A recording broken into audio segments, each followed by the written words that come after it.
자, 오늘은 시편 91편부터 나가도록 하겠습니다. 혹여나 방송 중에 에러가 생긴다거나 문제가 생기면 즉시 카톡으로 좀 알려주시면 감사하겠습니다. 자, 시편 91편 9절로 11절까지가 박스입니다. 박스는 어떻게 해야 되죠? 박스는 빨간 펜으로 박스를 치시면 되겠습니다. 9절로 11절입니다.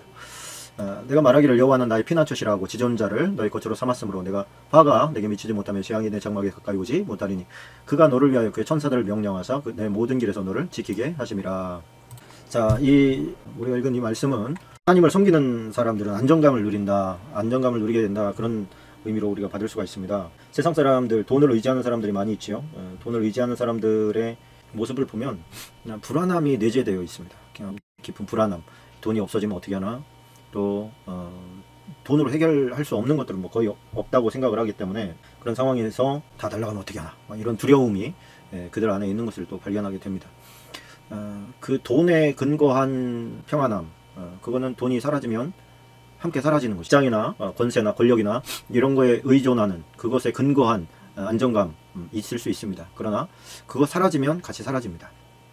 그러나 하나님은 사라질 수 없습니다. 그래서 하나님을, 여호와는 나의 피난처시라, 하나님을 자신의 피난처로 진심으로 그렇게 삼는 사람은 깊은 안정감을 누리게 됩니다. 환난 중에도 기뻐할 수 있고 염려하지 않을 수가 있는 것입니다. 11절에 보면 예수님께서 시험 받으실 때에 사단이 했던 두 번째 질문이 있죠. 너가 그 성전에서 뛰어내려라. 그러면 하나님께서 천사들을 명령하사 발이 땅에 부딪히지 않도록, 몸이 상하지 않도록 보호하실 것이라 라고 하는 그 배경이 되는 말씀이 11절 말씀입니다. 그가 너를 위하여 그 천사들을 명령하사 내 모든 길에서 너를 지키게 하심이라. 그래서 예수님께서 성전에서 뛰어내렸을 때 당신이 만약에 하나님의 진짜 아들이면 천사들을 명해서 당신을 다치지 않게 할 것이라, 그런 이제 사단이 송사를 걸지요. 유혹하지요. 그러나 그 유혹에 넘어가지 않습니다. 15절에 보면 또 이런 말씀이 있습니다. 자, 그가 내게 간구하리니 내가 그에게 응답하리라. 그들이 환난당할 때 내가 그와 함께하여 그를 건지고 영화롭게 하리라. 자, 여기서 보면 단지 환난에서 건지는 것이 목적이 아니라는 것을 우리가 알 수가 있습니다. 환난에서 건지는 것이 목적이 아니라 하나님께서는 영화롭게. 자, 92장으로 넘어갑니다. 92장 1절로 3절까지가 박스입니다. 지존자여 시편군과 피폐와 수금으로 여호와께 감사하며 주의 이름을 찬양하고 아침마다 주의 인자심을 알리며 밤마다 주의 성실하심을 베풀미 좋으니이다. 택한 자녀들이 하나님을 찬양 받으시기에 합당하신 하나님을 높여드리는 그런 장면을 우리가 보게 됩니다. 2절과 3절이 다 1절에 포함되어 있기 때문에 한 절만 박스 처리를 하시면 되겠습니다. 자, 11절에도 박스입니다. 11절. 내 원수들이 보응받는 것을 내 눈으로 보며 일어나 나를 치는 행악자들이 보응받는 것을 내 귀로 들었도다. 죽은 다음에 하나님께서 해결하시면 별 의미가 없겠지요. 그러나 원수들이 보응받는 것을 내 눈으로 본다는 것은 그 기간이 그렇게 오래되지 않는다는 뜻입니다. 우리가 생각할 때 영원히 보일 것 같지 않은, 영원히 해결될 것 같지 않은 그런, 저놈은 나를 평생 동안 괴롭히기만 하고 저놈이 어떤 하나님 앞에 심판받는 것을 내가 보지 못할 것 같은 그런 두려움 가질 필요가 없다. 하나님의 심판이 시작되면 금방 그런 모습을 보게 된다라고 하는 것을 우리에 보여주고 있습니다. 자, 93장으로 잠깐 넘어가서 93장 2절 한 절 박스 치고 가십시다. 주의 보좌는 예로부터 견고히 섰으며 주는 영원부터 계셨나이다.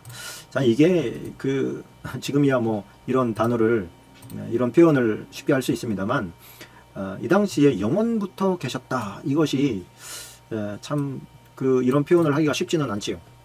하나님께서, 여호와께서는 여호와의 영원성을 나타내주는 귀한 한 줄 글귀라고 볼 수가 있습니다. 자, 94장으로 넘어갑니다. 94장 11절로 13절까지 박스입니다. 11절로 13절. 여호와께서는 사람의 생각이 허무함을 아시느니라. 여호와여, 주로부터 징벌을 받으며 주의 법으로 교훈하심을 받는 자가 복이 있나니 이런 사람에게는 환난의 날을 피하게 하사 악인을 위하여 구덩이를 팔 때까지 평안을 주시리이다. 아멘. 자, 하나님의 말씀으로 인도함을 받는 자의 축복이라고 할 수가 있습니다. 여호와께서는 사람의 생각이 허무함을 아시느니라 그랬습니다. 그러니까 다시 말하면 우리가 하는 모든 생각들은 다 허무한 것이다, 이렇게 볼 수 있지요. 우리가 아무리 귀한 생각이다 라고 생각돼도 하나님께서 보실 때는 허무한 것일 수 있습니다. 그러므로 주의 법으로 교훈을 받는 사람, 그 사람만이 진짜 허무하지 않은 것을 생각할 수 있고 또 계획할 수 있습니다. 그런 사람은 하나님의 환난의 날에 지켜 보호하시고 그를 건져내시는 것이죠. 자, 95장으로 넘어가십시다. 오늘 좀 빨리 나가겠습니다. 95장 1절로 2절입니다. 자, 오라 우리가 여호와께 노래하며 우리의 구원의 반석을 향하여 즐거이 외치자. 우리가 감사함으로 그 앞에 나아가며 시를 지어 즐거이 그를 노래하자. 자, 예배시입니다. 예배시. 예배는 이렇게 드리는 것이다 라고 하는 것을 성경이 가르쳐 주는 것이죠. 예배는 어떻게 드려야 됩니까? 오늘 보니까 즐거이 외치는 거예요. 누구를 향해서? 여호와를 향해서. 무엇으로? 감사함으로. 그러니까 우리가 하나님 앞에 나아갈 때는 감사한 마음으로 나아갑니다. 원망과 불평과 이런 생각들 끝없이 일어날 수 있죠. 그러나 그런 것들을 뒤로 하고 하나님 앞에 감사하는 마음으로 나아갈 때 하나님 앞에 큰 기쁨이 될 줄로 믿습니다. 우리가 함께 친구들아 우리가 여호와께 찬양을 드리자. 혼자만 할 수 없는 막 그 내면의 뜨거움, 간절함 이런 것들이 이제 친구들을 불러내서 함께 예배하자고 하는 그런 외침으로 나아가는 것을 보게 됩니다. 이것을 통해서 우리가 이제 예배라고 하는 것은 노역이 아니고 환이라는 것을 알 수가 있습니다. 그러니까 우리가 예배 때에 예배를 대하는 태도가 그 사람이 어떤 하나님과의 관계를 측량할 수 있는 어떤 척도가 됩니다. 그래서 예배를 의무감에 와서 드리는 사람은 하나님과의 관계를 의무감으로 생각할 수가 있습니다. 또 예배를 만약에 예배를 내가 게을리하게 되면 하나님이 나에게 어떤 벌을 내리실지도 몰라 이런 생각을 가지고 오는 사람에게는 하나님을 두려움의 대상으로 생각을 해서 올바른 관계를 맺어나가기가 이런 사람에게는 쉽지가 않습니다. 그러나 이 예배 때 다윗처럼 환희를 가지고 기쁨과 감사한 마음을 가지고 정말 예배를 즐기는 것이죠. 예배를 즐긴다는 말이 조금 맞지 않는 것 같지만은 사실은 맞는 말입니다. 하나님과의 관계를 즐긴다. 이것이 뭐 전통적인 관념을 가지고는 어떻게 하나님과의 만남을 즐기냐 두려워하고 그 존엄하신 그 하나님을 높여야지 이렇게 얘기할 수 있지만 또 한편으로는 내밀하신 하나님이거든요. 그렇게 따진다면 두려움의 하나님으로만 따진다면 또 이렇게 예배라는 것이 거룩하기만 해야 된다면 그 하나님이 내 안에 들어왔을 때 어떻게 감당하겠어요? 아니 반대로 그 하나님이 어떻게 내 마음속에 들어올 수가 있습니까? 이 더러운 마음속에 하나님이 어떻게 들어옵니까? 불가능한 거예요. 그래서 그렇게만 생각할 수 없는 것이 하나님께서는 마구간에 오셨어요. 마구간에 냄새나고 더러운 그것이 우리의 마음을 상징하지 않습니까? 우리의 마음 가운데 예수 그리스도께서 오셨을 때 우리는 영광된 존재가 되는 것이죠. 그 안에 예수님 때문에 존귀함을 입게 될 수 있는 것이죠. 그 안에 동방박사들도 오고 또 목자들이 와서 목자들의 왕이신 주님을 또 찬양하기도 합니다. 그래서 예배는 노역이 아니라 환이라고 하는 것도 우리가 기억해야 될 필요가 있습니다. 자, 96장으로 넘어갑니다. 자, 우리가 시편에서 96장 1절로 3절까지 박스 치고 가십시다. 새 노래로 여호와께 노래하라. 온 땅에 여호와께 노래할지어다. 여호와께 노래하여 그의 이름을 송축하며 그의 구원을 날마다 전파할지어다. 그의 영광을 백성들 가운데 그의 기이한 행적을 만민 가운데 선포할지어다. 아멘. 자, 이것이 이제 시편은 비슷한 내용이 계속 반복됩니다. 그 하나님 앞에 드리는 감사의 시이기도 하고 또 예배시이기도 하고 성전에 올라가는 노래이기도 하고 그러나 그 내용들은 조금씩 다르긴 하지만 전체적인 줄거리는 하나님 앞에 감사와 찬양의 경배를 올려드립니다 라고 하는 내용들이 대부분 많기 때문에 그 내용이 거의 비슷비슷합니다. 그래서 중복되는 것들이 굉장히 많습니다. 그러나 그 이제 상황에 따라서 이제 그 감사의 내용들이 조금씩 달라지는. 일단 96편은 여호와를 아는 모든 사람들아 온 땅이여 여호와께 노래할지어다 이렇게 이야기를 하고 있습니다. 이 시편 기자는 유대인들이여 뭐 여호와를 노래하라 이렇게 얘기한 게 아니에요. 온 지구상에 있는 모든 인류가 또 모든 천지 만물에 지음받은 것들이 다 하나님을 높여야 되는 것이라는 것을 인정하고 있는 것이죠. 그래서 어떤 하나님께 영광 돌려야 되는 자는 하나님을 믿는 자뿐만이 아니라 온 천지 만물의 모든 피조된 것들이 다 하나님을 찬양해야 된다는 것을 우리에게 알려주고 있습니다. 자, 97편으로 가봅니다. 97편 10절로 11절입니다. 7편 10절로 11절 여호와를 사랑하는 너희여 악을 미워하라. 그가 그의 성도의 영혼을 보전하사 악인의 손에서 건지시느니라. 의인을 위하여 빛을 뿌리고 마음이 정직한 자를 위하여 기쁨을 뿌리시는도다. 아멘. 자, 여기는 뭡니까? 하나님을 믿는 자들은 악을 당연히 미워해야 되고 선을 행해야 되는 당위성에 대해서 이야기해주고 있습니다. 그래서 하나님을 가까이 하는 사람이 악도 가까이 한다. 이것은 맞지 않는 거예요. 이것은 이렇게 할 수는 있죠. 하나님을 사랑하게 됐는데 악을 아직 끊지 못해서 양심의 찔림을 가지고 있을 수는 있어요. 그런데 하나님을 사랑하지만 나는 악도 사랑해. 이렇게 갈 수는 없는 거예요. 그것은 하나님에 대한 사랑의 문제가 있든지 아니면 악을 대하는 태도에 문제가 있는 것입니다. 그러니까 하나님과 악은 같이 갈 수가 없는 반대 급부예요. 그러니까 하나님을 믿는 자들은 당연히 악을 미워할 수밖에 없습니다. 악을 떠나요. 악을 떠날 수밖에 없습니다. 악한 행동을 자기 자신이 견딜 수가 없어요. 너무 괴로운 일이에요. 그래서 떠날 수밖에 없습니다. 98장으로 넘어가십시다. 98장 4절로 6절입니다. 98장 4절로 6절. 온 땅이여 여호와께 즐거이 소리칠지어다. 소리내어 즐겁게 노래하며 찬송할지어다. 수금으로 여호와를 노래하라. 수금과 음성으로 노래할지어다. 나팔과 호각 소리로 왕이신 여호와 앞에 즐겁게 소리칠지어다. 아멘. 자, 이 말씀은 이제 하나님을 찬양함에 있어서 여러 악기들을 좀 동원해서 하나님을 찬양하라 이렇게 볼 수가 있습니다. 하나님을 찬양함에 있어서 예전에는 교회에 우리나라는 뭐 그런 잠깐 있었습니다만 피아노가 들어오는 것을, 독일 같은 경우에는 피아노가 들어오는 것을 교회가 용납하지를 않았습니다. 왜 그러냐면 피아노라고 하는 것은 술집에서 연주되던 악기였기 때문에 그렇습니다. 그러다 보니까 아니 거룩한 그 예배당에 어떻게 술집에서 연주하는 피아노가 들어오냐, 이건 말도 안 된다. 그러나 그것이 들어오게 되죠. 교회 안에도 들어오고, 요즘에는 뭐 아주 목사님이 옛날적인 생각을 가지고 계신 분은 교회에 어떻게 드럼을 들여놓냐 이렇게 얘기도 하고, 어떻게 베이스를 전자악기를 술집에서나 연주하는 그런 것들을 갖다가 교회로 가지고 오느냐, 교회는 피아노만 있어야지 이렇게 생각하는 분들이 있어요.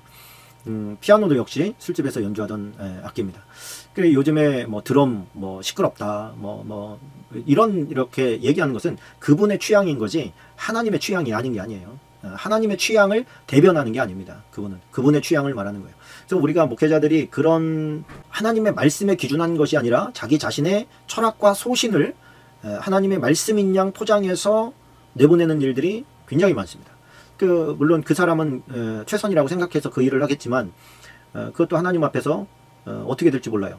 책망을 받을지도 모르고 그것은 혼치감이 날지도 모릅니다. 그러나 그런 것에서 우리가 완전히 자유로울 수 있는 목회자는 얼마 없을 겁니다. 성도도 마찬가지죠. 포장되어서 오는 메시지들에 대해서 그것을 구별하고 판별하고 불순물들을 걸러낼 책임은 사실은 성도들에게 있습니다. 이것이 예전에 하나님의 말씀이 없었을 때는 성도들의 책임은 아니었다고 할 수도 있죠. 왜? 말씀이 없으니까. 말씀이 뭡니까? 캐논이거든요. 캐논이 뭡니까? 카메라가 아니라 자예요. 이 자라고 하는 것은 기준이 다 똑같아요. 세계 어느 나라나 다 똑같아요. 어느 곳에 있어도 자는 다 같은 길입니다. 이게 그러니까 15cm 자야. 15cm 자. 자, 그럼 15cm 자면 어디를 가나 15cm는 딱 요만해야 되는 거예요. 그렇죠? 어느 나라 갔더니 15cm가 이만해. 어느 나라 갔더니 이만하고 어느 나라 갔더니 15cm는 요만해. 이러면 안 되겠지요. 흔들림 없이 모든 세계의 15cm 자는 15cm는 딱 요만해야 되는 것이죠. 그것이 절대 기준이죠. 그 절대 기준이 되는 게 뭐다? 하나님의 말씀인 성경이다. 그래서 이 성경을 캐논이라고 하는 절대 기준의 의미를 담아서 캐논이라고 하는 거예요. 그러면 이 성경에서 조금이라도 벗어난다면 그건 죄라고 할 수 있죠. 조금만 벗어나니까 이거는 죄가 아니야. 이게 아닌 거예요. 이 하여튼 기준에서 벗어나면 죄가 되는 거예요. 그러니까 우리는 이 절대 기준을 다 맞춰서 살 수는 없습니다. 그러나 그 맞춰서 살아갈 수 있는 이 말씀이 정해주는 기준점보다 더 성숙한 어떤 그런 인생을 살아갈 수 있도록 도우시는 분이 성령님이신 거죠. 그러니까 하나님의 말씀의 기준이 없이 목사의 말이나 혹은 어떤 성경을 가르쳐주는 타인의 말에 의존해서 내가 이 말씀을 끝까지 그렇게 간다면 그 사람은 결국에 남이 심어주는 메시지를 가지고 살아갈 수밖에 없어요. 근데 하나님의 말씀은 레마의 말씀이 있습니다. 이 캐논의 말씀이 이제 내가 읽을 때 내 가슴이 뜨거워지고 나에게 까대람을 주는 그 레마의 말씀이 있잖아요. 그것을 내가 하나님의 말씀을 가까이 하지 못할 때는 남이 떠먹여주는 음식에 의존해서 살아갈 수밖에 없어요. 목사님이 설교 말씀해 주실 때 감동이 있을 수 있지요. 그러나 그 감동은 목사님에게 주신 감동일 의미가 큽니다. 그 목사님에게 주신 감동이 나에게 전이 될 수 있지만 엄밀한 의미에서 내 밥은 아닌 거예요. 내 밥은 어떻게 찾아야 됩니까? 내가 말씀을 가지고 밥을 해서 먹어야 되는 거예요. 생명의 양식을 내가 퍼먹어야 되는 거예요. 떠먹여주는 거, 그거는 한계가 있는 거예요. 요리사가 해주는 것도 한계가 있는 거예요. 내 집 밥은 내가 해먹어야 됩니다. 그리고 그거에 맞춰서, 레마의 말씀에 맞춰서 내 삶을 적용시켜 가는 거예요. 자, 그래서 뭐 여기 악기 얘기하다가 갑자기 이제 기준 얘기로 갔는데, 제가 참 교회 여러 가지 악기들을 가지고 할 때 조금 이렇게 반대하는 분들을 간혹 만나서 그거에 대해서 조금 설명할 때 그런 얘기를 해드립니다. 내 취향 얘기하지 말고, 어떤 분들은 또 찬송가만 해야 된다, 막 이런 분들도 있어요. 원래 찬송가가 어디 있습니까? 원래 찬송가는 아무것도 없는 거예요. 모든 사람들이 다 하나님의 말씀을 듣고 읽고 깨닫고 삶 가운데 경험되어진 것을 가사로 적어서 곡을 넣은 것이 그게 찬송가예요.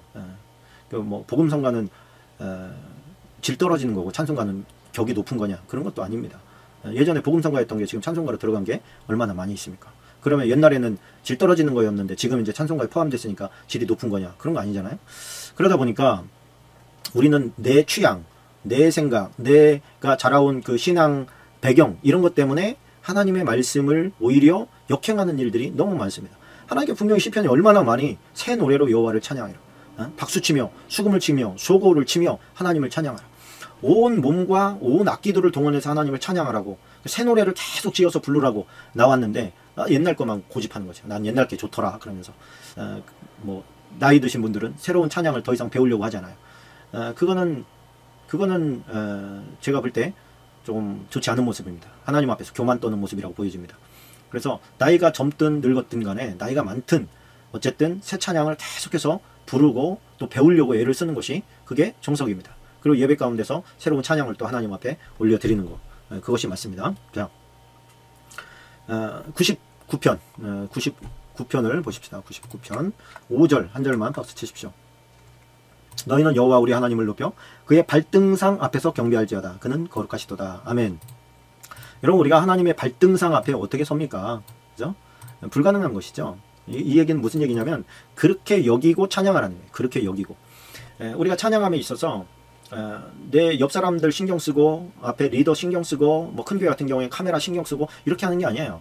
그냥 여호와 앞에서 찬양하는 거예요. 여호와가 내 앞에 계시고 나는 그의 발등상 앞에서 준엄하신 크신 하나님을 높여드린다. 이렇게 마음의 믿음을 가지고 부르는 거예요. 그 믿음이 현실이 되는 것이죠. 그것이 우리의 진짜 찬양입니다. 그래서 그 하나님의 어떤 쉐키나 그 임재, 이 임재가 충만할 때는 앉아서 못 불러요. 일어서서 부를 수밖에 없고, 일어서서 부르다가 더 하나님의 감동이 세지면 막 무릎 꿇고 찬양하다가 그 다음에 그냥 쭉 엎어져서 그냥 아무 말도 못하고 송장처럼 죽여서 그냥 마음으로 온 마음을 다해서 하나님을 높여는 경배하는 그런 그것도 몸의 찬양인 거예요. 하나님의 감동하심. 그것이 옆 사람 신경 써서는 될 수가 없습니다. 머릿속에 온전히 하나님 한 분만 가득 차야 돼요. 내가 하나님의 발등상 앞에서 크신 하나님을 우러르면서 높이 계신 하나님을 찬양 드리는 거예요. 자, 시편 100편입니다. 시편 100편 1절 2절 박수치고 갑니다. 자, 온 땅이여 여호와께 즐거운 찬송을 부를지어다. 기쁨으로 여호와를 섬기며 노래하면서 그의 앞에 나아갈지어다. 아멘. 예배자의 자세입니다. 간단하게 하고 넘어가겠습니다. 예배자의 마음의 태도, 그것은 뭡니까? 섬김의 마음, 그리고 노래하고 춤추면서 하나님 앞에 나아갈 수 있는 예배자들이 다 되시기를 주님의 이름으로 축원합니다. 시편 101편 2절 한 절 밑줄을 치고 가십시다. 이 박스보다도 내가 완전한 길을 주목하오리니 주께서 어느 때나 내게 임하시겠나이까. 내가 완전한 마음으로 내 집 안에서 행하리이다. 아멘. 자, 이 원어적 의미를 보면 주께서 나에게 임하시면 내가 완전한 길로 갈 수 있습니다. 그런 뜻입니다. 그러니까 이게 다윗의 시 아닙니까? 다윗의 시. 자, 이게 다윗이 왕이 된 다음에 나는 이렇게 나라를 다스리겠다라고 마음을 먹으면서 기록한 시예요. 그래서 이것을 다윗의 시 혹은 군왕의 시, 그렇게 통치자의 시 이렇게 부릅니다. 그러니까 5절 6절 박스 처리하십시다. 5절 6절. 자기의 이웃을 은근히 헐뜯는 자를 내가 멸할 것이요 눈이 높고 마음이 교만한 자를 내가 용납하지 아니하리로다. 내 눈이 이 땅에 충성되는 자를 살펴 나와 함께 살게 하리니 완전한 길에 행하는 자가 나를 따르리로다. 아멘. 자, 내 곁에 어떤 사람들을 둘 거냐? 다윗이 볼 때 마음이 교만한 자 내 곁에 올 수 없다. 또 헐뜯는 자 내 곁에 올 수 없다. 내 곁에 있을 수 있는 자는 충성된 자다. 그런 자는 나와 함께 살게 될 것이고 또 나와 함께 이 길을 가게 될 것이다.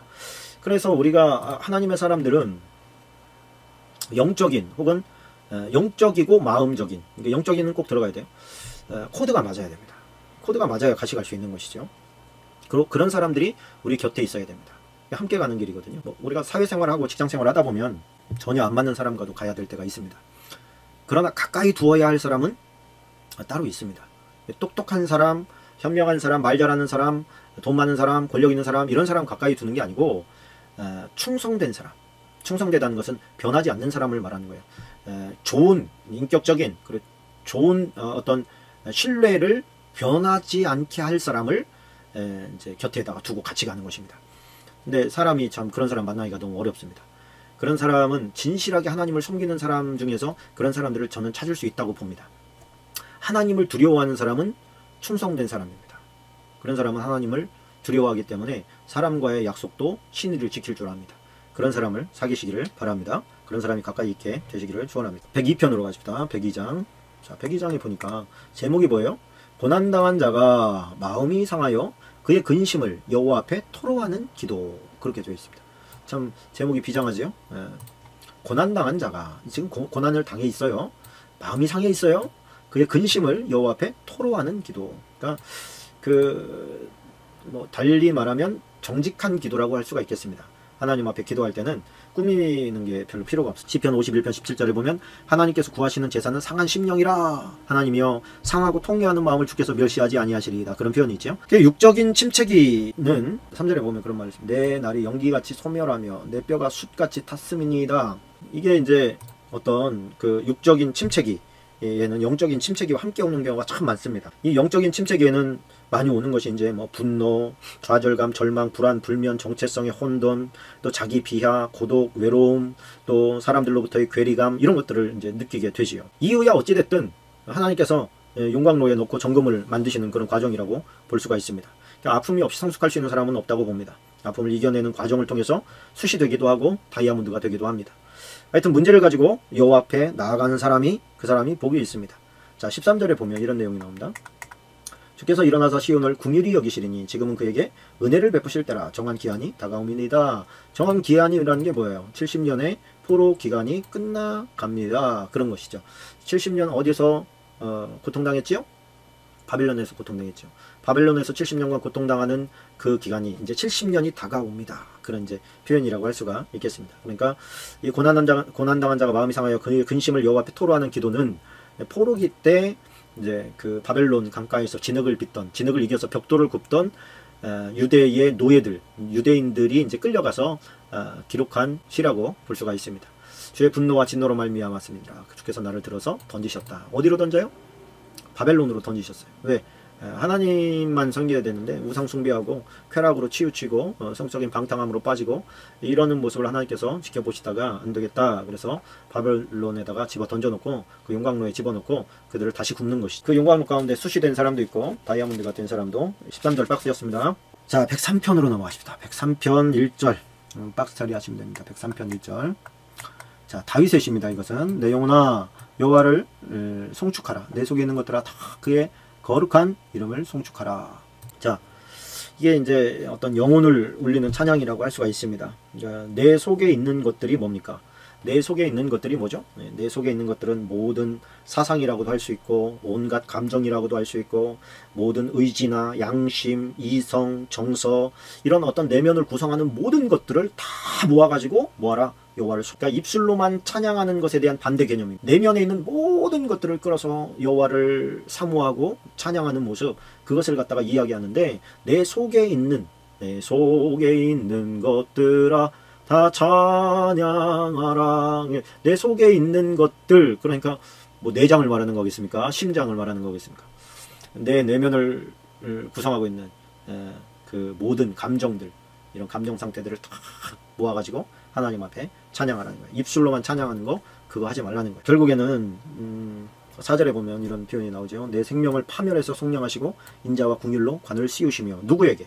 하나님을 높이는 행위를 통한 이 행복과 감사의 충만함, 이 모든 파멸에서 건지시고 회복시키신다. 그런 것입니다. 그래서 우리가 이제 환난 당했을 때, 근심 있을 때 하나님 앞에 나와서 기도할 때에 하나님의 은혜와 역사가 따르지만 또 한편으로는 하나님 앞에 진짜 그 찬양으로 나아갈 때, 그냥 찬양 한 소절이 떠올라서 그 찬양을 계속해서 해나갈 때도 하나님께서 모든 것들을 회복시키십니다.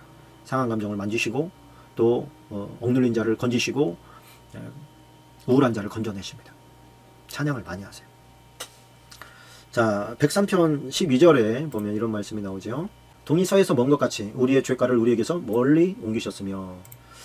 요 구절 박스 하나 치고 갔으면 좋겠습니다. 동이 서에서 먼 것 같이 우리의 죄가를 우리에게서 멀리 옮기셨으며. 예전에 그 이제 재정 강사 김미진 강사의 강의를 듣는데 그런 얘기를 하더라고요. 자기가 계속해서 반복해서 같은 잘못을 계속해서 반복해서 지을 때가 있었다는 겁니다. 그때 난 도대체 왜 이러냐? 하나님, 난 왜 이러지요? 정말 내가 또 그런 죄를 졌어요. 그런 잘못을 졌어요. 하나님 용서해 주세요. 그렇게 기도했더니 분명한 하나님의 음성이 그런 일이 있었냐? 나는 처음 듣는다. 이런 음성이 들리더라는 거예요. 익숙한 하나님의 음성임이 분명한데 왜 내가 계속해서 반복해서 짓는 죄에 대해서 하나님께서는 처음 듣는다고 말씀하시냐? 그럼 이제까지 기도했던 건 뭐지? 이렇게 이제 생각을 했는데 성령께서 이렇게 깨닫게 하시더라는 거예요. 그 말씀에 대해서. 하나님께서는 네가 회개한 것에 대해서는 동이 서에서 먼 것 같이 쫙 던져버리신다. 기억도 안 하신다는 거예요. 잊어버리신다는 거예요. 그래서 내가 그 기도를 할 때 하나님께서는 처음 듣는다는 거예요. 그러니까 우리가 같은 죄를 짓는다고 해서 아유 어제 졌으니 내가 오늘 또 졌네. 나는 하나님 앞에 말할 자격도 없어. 이렇게 얘기할 게 아니라는 것이요. 하나님께서는 우리가 회개할 때 그 죄를 아예 없애버려요. 주홍같이 붉을지라도 흰눈같이 깨끗하게 그냥 제거해버리는 거예요. 없애버리는 거예요. 자, 그렇다면 우리가 어제 죄졌다고 해서 회개 안 할 수 있습니까? 오늘 죄졌다고 해서 회개 안 할 수 있습니까? 예수님께서 제자가 예수님 잘못한 사람에 대해서 우리가 몇 번이나 용서해야 됩니까? 7번 정도 하면 됩니까? 그 당시에 유대 문화에서 성인들은 3번까지 용서를 했습니다. 같은 죄에 대해서. 그런데 예수님께 질문할 때 7번까지 합니까? 이렇게 물어봤잖아요. 근데 예수님께 뭐라 그래요? 70번씩 7번이라도 그거 와서 잘못했다고 하면 용서해라. 그러면은 490번을 용서하라는 얘기입니까? 일단은 490번이라는 의미는 아닙니다. 끝없이 용서하라는 의미지만 490번이라고 하더라도 똑같은 죄에 대해서 하나님이 사람에게 490번을 용서하라고 할 때는 하나님은 몇 번을 용서하겠어요? 4900번인들 용서하지 않겠냐 말이에요. 그럼 우리가 똑같은 죄라 할지라도 와서 회개했다. 그렇다면 우리는 내가 7번 용서했다. 한 번 더 왔어 너. 그리고 내가 8번 용서했다. 이런 개념이 아니라 한 번 용서했으면 그거는 잊어버리라는 거예요. 용서로 했으면 잊어버리라는 거예요. 나중에 싸울 때 또 밑에서 또 막 차근차근 다 밟아오는 것은 그건 용서한 게 아니에요. 하나님의 성품처럼 동이 서에서 먼 것처럼 그냥 던져버리고 까먹어버리는 거예요. 그런 일이 있었어? 어이구 처음 듣네. 어떠다 그런 실수를 했어. 이렇게 얘기할 수 있을 만큼 희망이 생깁니다. 하나님 우리에 대해서 끊임없이 용서하시고 회복시키십니다. 그 하나님을 찬양합니다. 그 하나님을 높여드립니다. 그래서 우리에게 기회가 있는 거 아니겠습니까? 우리는 그 큰 사랑을 여전히 받으면서 살아갑니다. 근데 자꾸만 이 조그만 거 그거 2-3번 혹은 그 100번인들 어때요? 같은 거를 반복한다 할지라도 용서할 수 있어야 되는데 그게 참 쉽지가 않습니다. 근데 우리 자녀들을 보았을 때 자녀들은 얼마나 같은 실수를 많이 반복합니까? 그럼에도 불구하고 우리는 사랑의 힘으로 그것을 다 극복해 갑니다. 근데 이게 배우자한테는 잘 안 되잖아요. 알고 있는 지인들한테 잘 안 되잖아요. 그런 것들을 좀 마음을 우리가 함께 키워보십시다. 쉽지는 않겠지만 성령께서 도와주실 줄로 믿습니다. 자, 104편 2절로 5절까지 보십시다. 2절로 5절까지. 104편 2절로 5절까지입니다. 주께서 옷을 입음같이 빛을 입으시며 하늘을 휘장같이 치시며 물에 자기 누각에 들보를 얹으시며 구름으로 자기 수레를 삼으시고 바람 날개로 다니시며 바람을 자기 사신으로 삼으시고 불꽃으로 자기 사역자를 삼으시며 땅에 기초를 놓으사 영원히 흔들리지 아니하게 하셨나이다. 이 창조자를 뵌 이 다윗의 찬양인데요. 하나님을 뵌 사람이 많지 않지요. 그러나 이 다윗은 지금 창조자를 만난 겁니다. 신령한 어떤 세계를 바라본 거죠. 여기에 보면 뭐예요? 이 천지의 모든 어떤 구성과 운영을 하나님께서 천사들에게 사역을 맡기시고 하나님은 그 모든 것을 통제하시는 분으로 그렇게 묘사를 하고 있습니다. 이게 이제 나중에 가면 이제 영지주의자들의 글을 읽어보면 이제 아주 디테일하게 이제 이런 부분에 대해서 설명하고 있는데 이 시간에는 그런 거 하기에는 너무 벌지요. 어쨌든 온 천지 만물의 주체자 혹은 통제자가 우리의 하나님이 되신다라고 하는 거 잊지 않고 넘어가면 되겠습니다. 자, 조금 멀리 가십시다. 시편 105편 28절입니다. 시편 105편 28절. 자, 28절로 32절까지입니다. 여호와께서 흑암을 보내사 그곳을 어둡게 하셨으나 그들은 그의 말씀을 지키지 아니하였도다. 그들이 물도 변하여 피가 되게 하시다. 그들의 물고기를 죽이셨도다. 땅에 개구리가 많아져서 왕의 궁실에도 있었도다. 여호와께서 말씀하신즉 파리 때가 오면 그들의 온 영토에 이가 생겼도다. 자, 뭐 비 대신 우박을 내리시며 그들의 땅에 화염을 내리셨도다. 이제 그렇게 이제 이야기를 합니다. 박스 치시면 됩니다. 10가지 재앙에 대해서 이야기하고 있습니다. 애굽 재앙 속에서도 하나님께서는 그 자신의 백성들을 구별하셨고 지키셨고 보호하셨다. 이 내용을 이제 이야기하고 싶은 거고요. 재앙의 주관자도 역시 하나님이신데 하나님의 그 심판의 재앙이 올 때에 이스라엘 땅인 고센 땅, 그 고센 지역은 하나님께서 지켜 보호하셨다. 그런 이제 내용을 담고 있습니다. 42절로 45절까지도 박스인데요. 자, 45절까지입니다. 자, 이 말씀에는 이제 애굽에서 그 큰 기적으로 하나님께서 이끌어내셨지요. 그런데 그 이끌어낸 이유가 뭐냐? 이끌어낸 이유, 그들을 애굽 땅에서 이끌어낸 이유에 대해서 이제 기록하고 있습니다. 아브라함 때문이라는 거예요. 아브라함과 약속하셨지요. 네 자손이 4대 동안 4대 만에 애굽 땅에서 나오게 될 거다. 그러니까 그 이스라엘의 한 세대는 100년입니다. 그래서 400년 동안에 그들이 애굽에서 번성하게 되죠. 이제 아이가 자라는 그 이제 모태, 그러니까 여성의 자궁, 이런 역할을 했던 것이 이제 고센 땅입니다. 이 고센 땅에서 하나님께서는 막 그 세포 분열처럼 막 불어나게 하셨습니다. 왜? 이스라엘 민족을, 나라를 세우기 위해서 가장 좋은 땅에다가 백성을 놓고 그곳에서 세포 증식시키듯이 막 불어나게 하신 거예요. 그리고 그들을 딱 떼가지고 지금 가나안 땅에 놓으려고 하는 겁니다. 그것이 아브라함에게 주셨던 약속이셨고 그 약속을 하나님께서 지키기 위해서였다라고 하는 것. 그리고 그 백성으로 하여금 하나님의 율법을 따르고 하나님을 섬기게 하려고 그들을 이끌어내셨다라고 하는 것을 기록하고 있습니다. 자, 106편 35절로 가십시다. 106편 35절 39절까지 박스입니다. 35절로 39절까지. 자, 그 이방 나라들과 섞여서 그들의 행위를 배우며 그들의 우상들을 섬김으로 그것들이 그들에게 올무가 되었도다. 그들이 그들의 자녀를 악귀들에게 희생 제물로 바쳤도다. 무죄한 피, 곧 그들의 자녀의 피를 흘려 가나안의 우상들에게 제사함으로 그 땅이 피로 더러워졌도다. 자, 그들은 그들의 행위로 더러워지니 그들의 행동이 음탕하도다.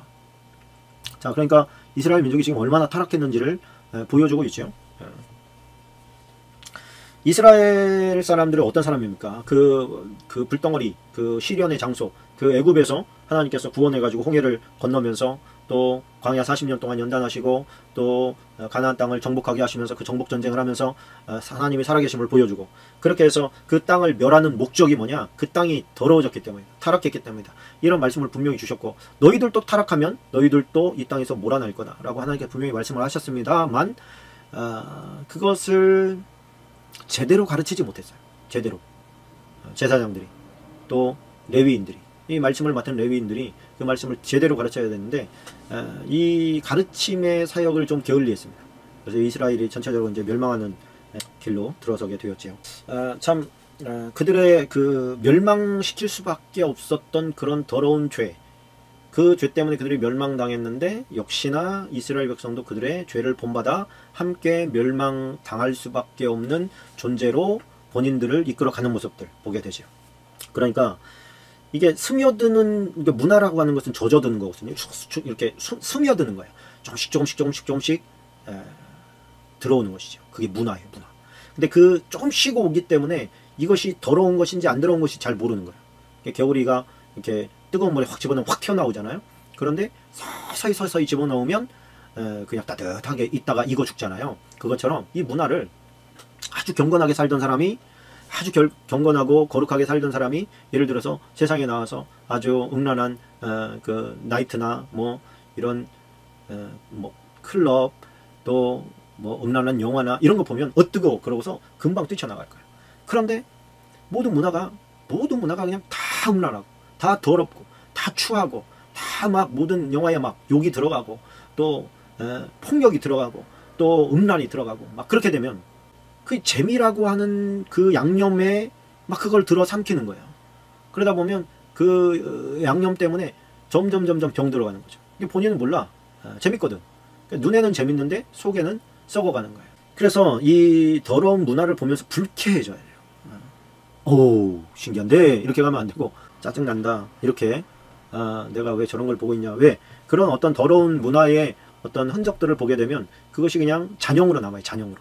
그 잔영을 없애려면 어지간히 또 말씀 보고 찬양하고 기도해요. 그거 없어져요. 천천히 없어지는데 그 한번 베껴버리면 없애는 게 그렇게 쉽지 않다는 걸 알게 됩니다. 그래서 나중에는 아예 그런 거를 젖어들게 하고 싶지 않는 생각이 들어요. 그래서 그런 문화를 보았을 때 더럽게 느껴져야지 재밌게 느껴지거나 아니면 뭐 그럴 수도 있지 이렇게 느껴지면 이미 당신은 병들어 있는 거예요. 회개해야 그 상태로서는 위험함 철저히 회개하고 끊어버려야 돼. 근데 끊을 수 있는 힘이 당신에게는 없을 거예요. 그러니까 성령님을 의지하고 성령님 나를 도와주십시오. 간절히 기도하세요. 방언으로 기도하세요. 성령이 말할 수 없는 탄식으로 나를 위해서 대신 간구해 주시도록 기도하셔야 돼요. 자, 107편으로 넘어갑니다. 107편 4절로 7절까지 박스 치시면 됩니다. 4절로 7절까지 박수 치시고요. 그들이 광야 사막길에서 방황하며 거주할 성읍을 찾지 못하고 줄이고 목이 말라 그들의 영혼이 그들 안에서 피곤하였도다. 이에 그들이 근심 중에 여호와께 부르짖으며 그들의 고통에서 건지시고 또 바른 길로 인도하사 거주할 성읍에 이르게 하셨도다. 고난 가운데 이제 함께 하신 하나님을 찬양하는 장면이 나오는 것이죠. 여호와께 부르짖음에 자 근심 중에 고난 가운데 그런 뜻이죠. 고난 가운데 근심 중에 여호와께 부르짖음에 이게 참 중요한 메시지를 담고 있습니다. 그 절망이죠. 절망. 근심 중에라는 것은 내가 지금 절망 가운데 있습니다. 하나님. 그런데 이 절망이라고 하는 것은 하나님 앞으로 인도하는 지름길입니다. 하나님 앞으로만 나오게 되면 하나님께서 그를 건지셔요. 근데 하나님 앞으로 나오기까지가 쉽지가 않아요. 자기 자신을 버리고 하나님 구해달라고 자존심 내려놓고 기도해야 되는데 이 오만함이 하나님 앞에 굴복하기를 안 만드는 거예요. 그러니까 하나님께서 건지시기가 쉽지 않은 것이죠. 그리고 또 건지실 뿐만 아니라 그러죠. 건지시죠. 건지시고 끝 이게 아니고 그를 바른 길로 인도하사 거주할 성읍에 이르게 하셨도다. 네가 당연히 있어야 할 자리 그곳에까지 하나님께서 너를 인도해 가신다 그런 거예요. 그러니까 우리가 하나님 앞에 주님 나를 구원해 주십시오. 나를 좀 해결해 주십시오. 라고 기도할 때 하나님께서는 그 문제에서 그를 건지실 뿐만이 아니라 그로 하여금 그가 당연히 있어야 될 자리에 있을 때까지 하나님께서 그를 포기하지 않고 이끌어 가신다라고 하는 거예요. 여리고성을 점령할 때에 그때 그 기생 라합이 정탐꾼을 살려보내면서 뭐라고 합니까? 이 성을 하나님께서 당신들에게 준 것을 내가 안다. 당신들이 이 성을 정복할 때 우리를 기억해달라. 나를 기억해달라. 그럴 때 정탐꾼들이 그럽니다. 네가 만약에 고발하지 않고 정말 그 약속을 지킨다면 우리의 생명을 걸고 너와 네 가족들의 생명을 우리가 보호해주겠다. 그러나 만약에 네가 신고하면 다 없었던 일이다. 그 의미가 없다. 좋다. 내가 그 약속을 지키겠다. 그래가지고 가나안 땅 점령할 때 그 기생 라합의 집이 건짐을 받습니다. 근데 건짐을 받고 끝 이게 아닌 거예요. 하나님께서는 그를 건지셔서 메시아의 족보에 들어가게 그를 이끌어냅니다. 룻도 마찬가지예요. 룻기에서 나온 룻도 나오미를 섬기고 하나님을 택한 룻이 그저 하나님을 섬겼더라로 끝나는 것이 아니라 다윗의 계보에 들어가게 되죠. 메시아의 족보에 들어가게 된 거예요. 그래 하나님께서는 그냥 건져내고 끝 이게 아니라 문제 해결 끝 이게 아니라 그것뿐만이 아니라 그가 하나님을 당연히 섬기면서 마땅히 있어야 될 하나님의 계획하심 가운데 있는 그 자리에 그를 이끌어 가시는 거죠. 그걸 하나님의 열심이라고 합니다. 자, 시편 108편 1절 2절입니다. 시편 108편 1절 2절 박스입니다. 자, 이것도 역시 다윗의 찬송시입니다. 하나님이여 내 마음을 정하였사오니 내가 노래하며 나의 마음을 다하여 찬양하리로다. 비파에 수고하게 될지어다 내가 새벽을 깨우리로다. 우리 이거 좀 책 제목도 있고 많이 들어봤을 겁니다. 그러니까 늘 하나님께 찬양을 드리는 다윗의 모습을 여기서 또 우리가 볼 수가 있고요. 새벽을 깨운다라고 할 때 이 새벽이라고 하는 것은 단순히 그냥 이른 아침 이런 의미가 아니라 황금 시간의 그런 뜻입니다. 황금 시간에 이 이스라엘 지역, 이 팔레스타인 지역은 해가 일단 뜨게 되면 일하기가 매우 곤란합니다. 금방 뜨거워지거든요. 그러니까 이 사람들이 가장 귀하게 여기는 시간이 뭐냐면 이제는 태양이 뜨기 전에 동튼 그 새벽 시간이에요. 그 새벽 시간에 사람들은 옛날에는 뭐 TV가 있습니까? 뭐가 있습니까? 그냥 저녁 먹고 일찌감치 자요. 그러면 한 새벽 3시쯤이면 눈을 뜨입니다. 그러면 그 새벽 3시라고 해도 보통 한 8시간, 9시간 자는 거예요. 충분히 숙면하는 거예요. 그리고 딱 일어나면 그 시간이 황금 시간이에요. 그러면 그때 그냥 일하러 나가는 거예요. 일하러 나가서 일을 합니다. 왜? 그때는 멀리서 동은 싹 이제 훤해지니까 보여요. 등불 켜지 않고 일할 수 있어요. 그리고 훤할 때 일하고 그리고서 해가 나서 땅이 뜨거워질만 하면 집으로 돌아옵니다. 그러니까 그 새벽 시간은 얼마나 그들에게 중요한 시간인지 몰라요. 그 중요한 황금 같은 시간을 내가 하나님 앞에 예배함으로 드리겠다는 거예요. 그러니까 이 예배자의 모습 가운데 우리가 지금 이제 많이 부서져 있는 게 뭡니까? 이제 일하고 나가지고 피곤하다, 어렵다, 주일날은 푹 자야 된다. 가장 이제 그 황금 시간 때는 자기를 위해서 내려놓고 혹은 일에 투자하고 짜투리 시간을 자꾸 하나님과 보내려고 하는 거예요. 근데 다윗은 마음 자세부터 달랐어요. 하나님을 위한 시간을, 가장 황금 시간을 딱 떼놨어요. 그 시간을 하나님과 보낸다. 그렇다고 해서 다윗이 망했습니까? 그러지 않았거든요. 요즘에 가장 황금 시간은 언제일까요? 아마 저녁 시간이 아닐까요? 저녁 시간. 그리고 주일날. 내가 푹 잘 수 있는 시간, 또 쉴 수 있는 시간, 내가 또 활동하기 가장 좋은 시간. 그 시간이 요즘에는 저녁이죠. 우리나라로 치면 내가 저녁을 깨우리로다, 내가 저녁에 찬양하리로다, 이렇게 바꿔놨을 겁니다. 요즘에는 나를 위해서 가장 즐겁게 어떤 시간을 보낼 수 있는 시간이 저녁 시간 아니겠습니까? 근데 그 시간을 하나님 앞에 드리는 거예요. 그래서 하나님 앞에 쓰고 남은 시간 드리지 말고 가장 귀한 시간을 드릴 수 있기를 축원합니다. 자, 오늘 109편까지 하겠습니다. 109편 1절로 4절, 2절로 4절까지 박수 치고 가십시다. 그들이 악한 입과 거짓된 입을 열어 나를 치며 속이는 혀로 내게 말하며 또 미워하는 말로 나를 누르고 까닭없이 나를 공격하였음이니이다. 나는 사랑하나 그들은 도리어 나를 대적하니 나는 기도할 뿐이라. 그들이 악으로 나의 선을 갚으며 미워함으로 나의 사랑을 갚았사오니. 자, 5절까지 읽었네요. 4절까지만 하시면 되겠습니다. 박수 치시고요. 자, 여기서 말하는 것은 환난에 대한 그 어떤 탄원시인데, 고난 속에서도 일단 감사를 하는 다윗의 모습을 이제 나중에 보면 이제 또 나오게 되지요. 그 하나님이 세운 어떤 하나님의 사역자, 하나님이 세우신 자를 대적할 뿐만 아니라 음해하고 또 까닭 없이, 이유 없이 막 공격하고, 나는 사랑하지만 그들은 나를 오히려 대적합니다. 그럴 때 뭐해라? 기도할 뿐이라. 할렐루야. 그때 막 분해가지고 막 자기가 일어나서 날뛰어. 그러면 결코 좋은 열매가 없습니다. 그때 그냥 입을 다물어 버리는 것이죠. 입을 다물고 하나님 앞에 기도하는 거예요. 참 그 음해를 당할 때 참 힘든 것이지요. 내가 하지 않은 것을 했다고 강요하고, 그렇게 욕 같은 거죠. 나는 아닌데 막 친구들이 3명이 둘러싸서 기라고 너는 그렇다고, 그랬었다고, 나쁜 놈이라고, 죄졌다고, 네가 죄를 졌으니까 그렇게 이렇게 고난을 당하는 거라고 막 옆에서 세뇌시키는. 그거 참 견디기 어려운 것이거든요. 그러니까 넘어진 거예요. 우리 조금만 억울해도 잘 못 견딥니다. 그거 억울해 막 그러죠. 그때 다윗은 뭐라고? 그냥 기도할 뿐이라고. 기도합니다. 주님은 아시지요. 그게 하나님을 진짜 신뢰하는 자의 모습이에요. 그러니까 하나님을 진짜 신뢰하는 자는 자기가 다 해결하려고 안 해요. 하나님 없는 사람이나 자기가 다 해결하려고 하는 거야. 하나님을 믿지 못하니까. 하나님을 신뢰하는 사람은 하나님이 할 일을 남겨드려요. 내가 할 수 없는 건 하나님이 하실 일이에요. 내가 할 수 있는 것은 내가 할 일이지만, 그런데 사람들의 마음을 바꾸는 거 내가 할 일이 아닙니다. 성경에 예수님이 뭐라고 그래? 그러면 그렇다, 아니면 아니라, 끝. 거기에 대고 왜 아닌지에 대해서 막 설명할 필요 없다는 거예요. 맞다 그래서 막 왜 맞는지에 대해서 설명할 필요 없다. 맞으면 맞다, 아니면 아니라. 네가 했냐? 했으면 했습니다. 아니면 안 했습니다. 넌 분명히 했을 거야. 이렇게 할 필요 없다는 거예요. 왜 안 했냐? 이렇게 갈 필요도 없다는 거예요. 그 부분 하나님께 맡겨드리라. 억울한 일이 있을 때 하나님께 탄원하라. 하나님이 개입해 주시기를 호소하라. 그것이 109편이 되겠습니다. 자, 오늘 여기까지 하겠습니다. 다음 주 화요일날 시편 110편 나가도록 하겠습니다. 시편 110편. 여러분들이 만약에 제가 말씀드린 대로 성경을 열심히 읽어 오셨다면 지금 여기까지 오셨겠지요. 시편 109편까지 오셨을 겁니다. 한번 설명 듣고 읽으면 결코 어렵지 않을 것입니다. 성경 읽는 것이요. 그리고 한번 더 읽어두면 두고두고 여러분들에게 도움이 많이 됩니다. 근데 그냥 한번 들었으니까 됐다 그러고 넘어가시면 다음에 또 까막눈이 되어 있을 가능성이 큽니다.